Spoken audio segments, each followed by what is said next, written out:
Hey guys, welcome to this week's episode of Fangirls Only. This week our special guest is Lexis Trechak. Hello. Hi. Hi. How are How are you? you? Oh, I'm good. How are you guys? we're good. That's awesome. Thank you guys for having me. No Of problem. course. Okay, so before we start, do you want to tell us a little bit about yourself? Yeah, absolutely. So, my name is Lexi Trechak. I'm 20 years old. I go to Temple University.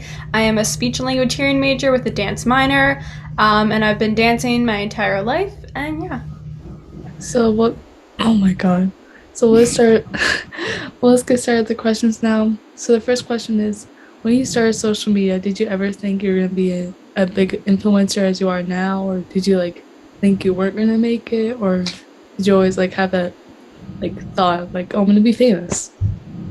Well, ever since I was like 11 or 12 years old, I would always joke about like wanting to be famous. So that was just like a common joke like amongst me and my friends, and I always be like, yeah, like I'm famous, just stuff like that. And then when I started posting on social media, I was like, wouldn't it be crazy if I got famous? And they're like, yeah, yeah, okay. And I'm like, yeah, you're right. And I just posted for fun, and then I started going viral, and I was like, oh, all right, I'm gonna keep going with it. And now I'm almost at 1 million followers, which is really crazy. And I'm very thankful for where I am today. But no, I didn't expect it. I always joked about it, but I did not think it would actually happen. Have you always wanted to do dance, or did it sort of happen accidentally? Well, I have always wanted to do dance. I mean, when you're little, your parents kind of just throw you into dance. I feel like that's just like a very common thing, especially for young girls, because parents are like, oh, like they look adorable in a tutu. Let me just put them in dance class. So then my mom threw me in, and then I really liked it, and I stuck with it since I was 2 years old. And she was like, that was the worst decision of my life because now it costs me a fortune every single year for competition dance.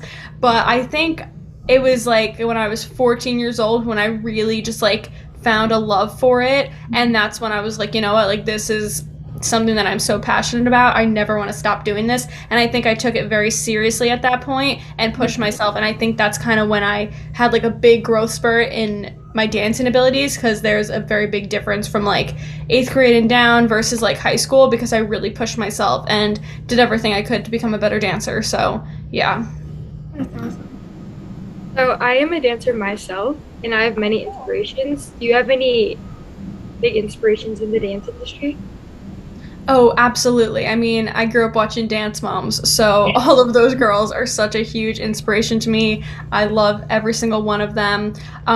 Sophia Lucia as well. Like I've always just like followed her since I was a kid, so like it's easier to be inspired by the ones that you grew up with, because like I'm like the exact age as Chloe and Nia. I think Kalani's a year older, Maddie's like a year or two younger, so it's like growing up with them, they were always my biggest inspiration, because like seeing them on TV doing what they're doing, it just pushed me so much to want to become a better dancer. So how long have you been doing dance for, and what's your favorite memory from it? I've been dancing since I was 2, and so it's been like 18 years now.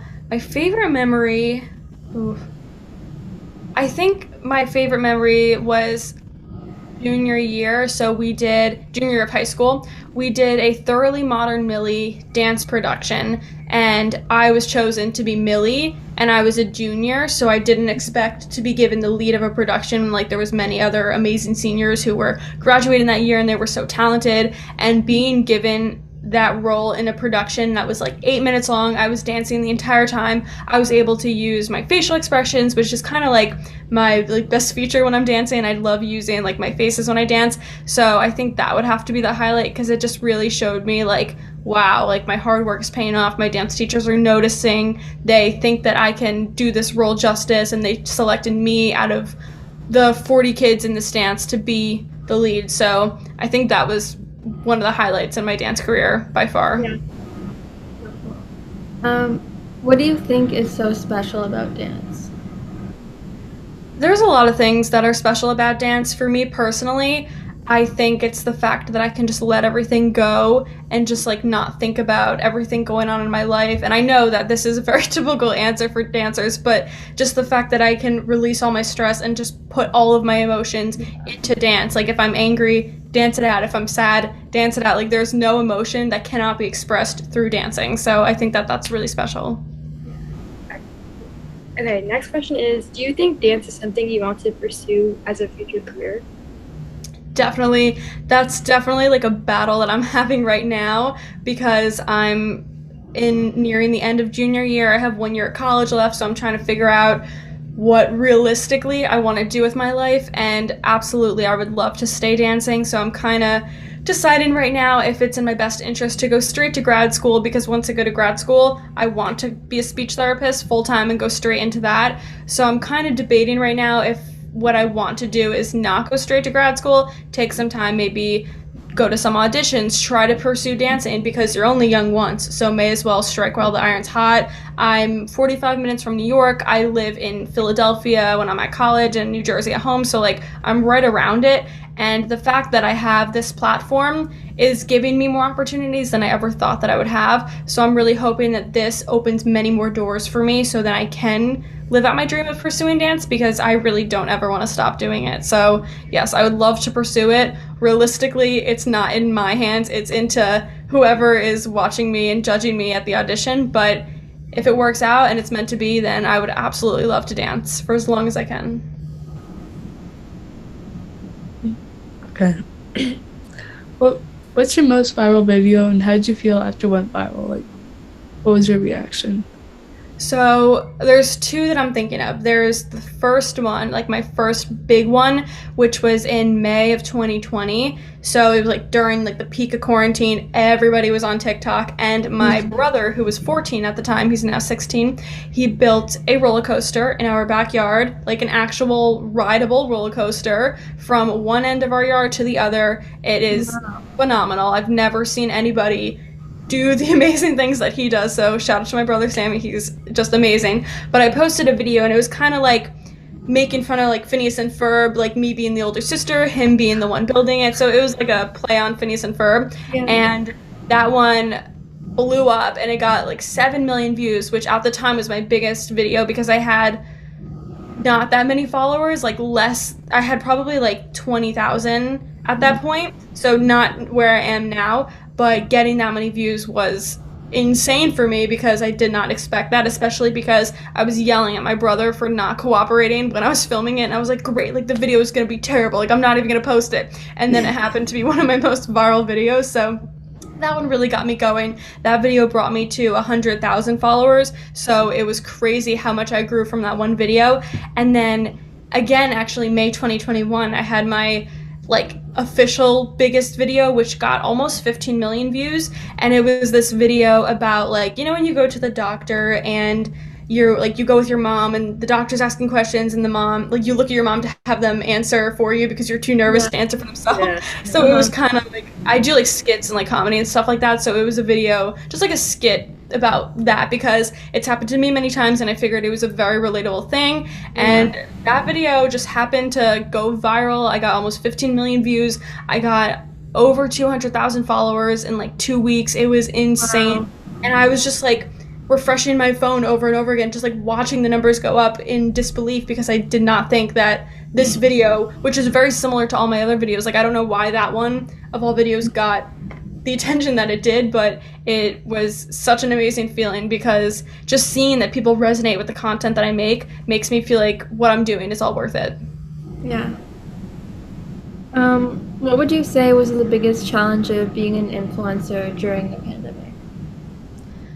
Like during quarantine specifically, or just I think the biggest challenge is when you go out and like you're in a place that you don't need to wear a mask. If you're not wearing a mask, people get mad at you, but you can be in a place that like you're outside or you don't need a mask or you're distance or you're just by yourself and like people start yelling at you like, oh, like you should be wearing a mask, blah blah blah. But it's like every state is different where you're going. That hasn't happened to me that much, but like I've seen it happen to other influencers and I feel for them because I know it's frustrating to get called out publicly on the internet and not really be able to speak up for yourself because all these people are saying it. So I think that that's been a challenge for a lot of influencers because wherever you live is very different and the mask mandate changes all the time in every single state. So yeah.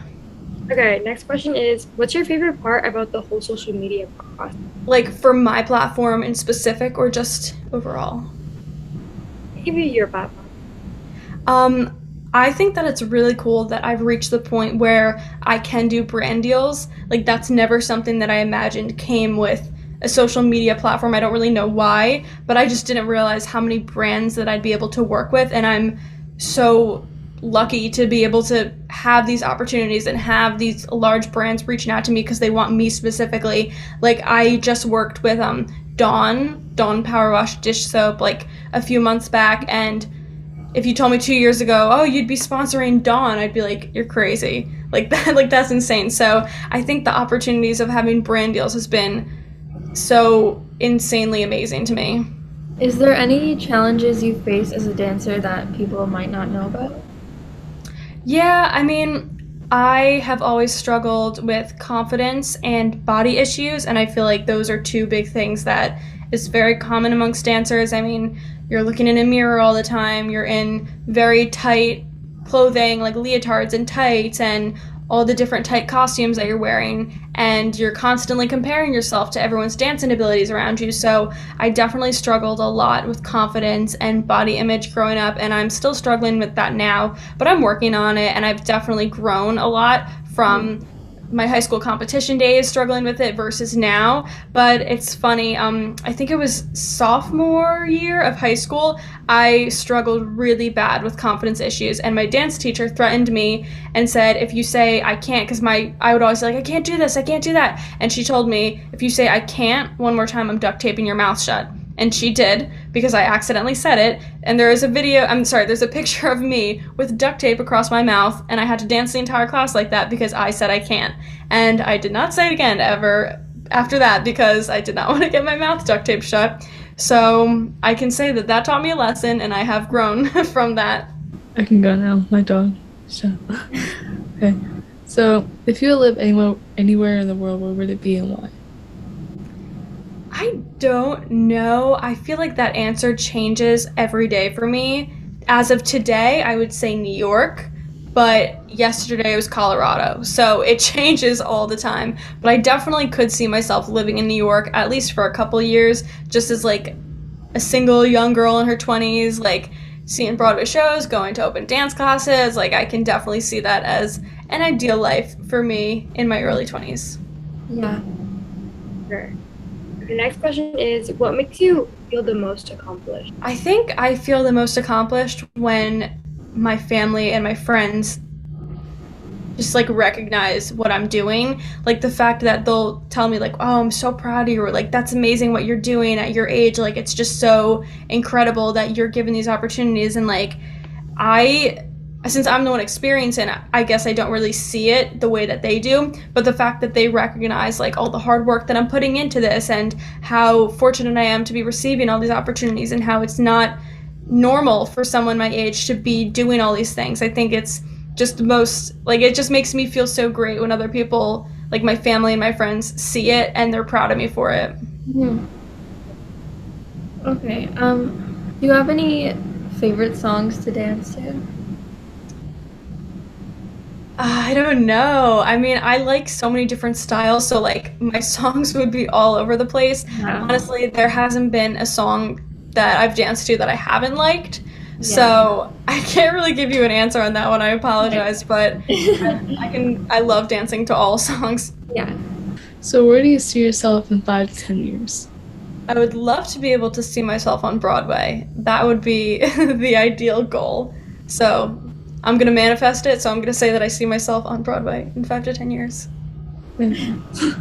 Okay, this is the last question, and it's, what's the best thing you've learned throughout the whole social media process and of becoming an influencer? The best thing that I've learned is that you need to be yourself, and you have to realize that not every single person is going to accept you for who you are. You're going to have 10,000 people that love you, and you're going to have 3 people that hate you. And it's easy to focus on the 3 people that hate you because that's the response that you wouldn't expect to get. But you can't let the hate bother you and the hate bring you down, because you have to remember there are so many other people out there who support you and love you and want you to keep doing what you're doing. So you just have to be yourself, love who you are, and keep doing it because you enjoy it. So, yeah. I agree. Also, has anyone ever told you look like Kenzie? I have not heard, I've heard Leah Michelle before, but I haven't heard Kenzie. That's so funny. Thank you. That's a compliment. I'll take that.